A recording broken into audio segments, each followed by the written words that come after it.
This monologue was done without any mention of the word birth. It was a bizarre omission, but then again, a male journalist recently asked, what's the connection? Our author, Eve Ensler, was present for the birth of her granddaughter. She was in awe of vaginas before. She is in deep worship now. I was there, in the room. I was there when her vagina opened. We were all there, her mother, her husband, and I, and the nurse from Ukraine, with her whole hand up there in her vagina, feeling and turning with her rubber glove as she talked casually to us, like she was turning on a loaded faucet. I was there in the room when the contractions made her crawl on all fours, made unfamiliar moans leak out of her pores, and still there, after hours, when she just screamed suddenly, wild, her arms striking at the electric air. I was there when her vagina changed from a shy sexual hole to an archaeological tunnel, a sacred vessel, a Venetian canal, a dark well with a tiny, stuck child inside, waiting to be rescued. I saw the colors of her vagina. They changed.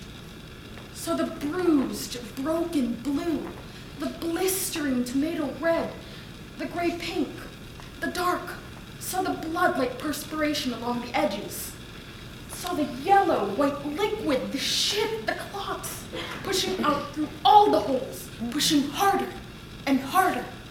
Saw through the hole the baby's head, scratches of black hair, just there behind the bone, a hard round memory, as the nurse from Ukraine kept turning and turning her slippery hand. I was there when each of us, her mother and I, held a leg and spread her wide, pushing with all our strength against her pushing, and her husband sternly counting, 1, 2, 3, telling her, focus, harder. We looked into her then. We couldn't get our eyes out of that place. We forget the vagina. All of us. What could explain our lack of awe, our lack of reverence? I was there when the doctor reached in with Alice in Wonderland spoons, and there, as her vagina became a wide, operatic mouth, singing with all its strength.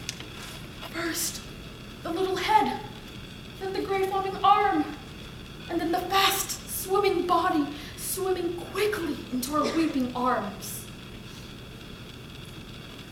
I was there later when I just turned and faced her vagina.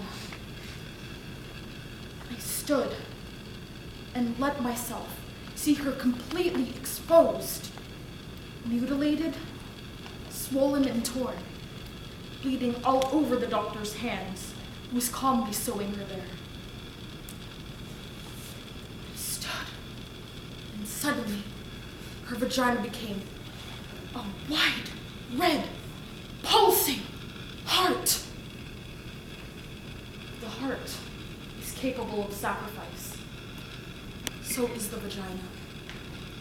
The heart is able to forgive and repair.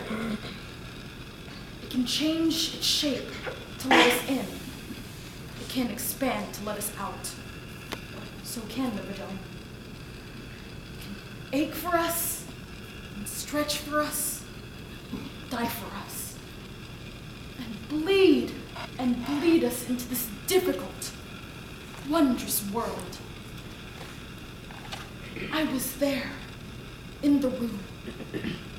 I remember.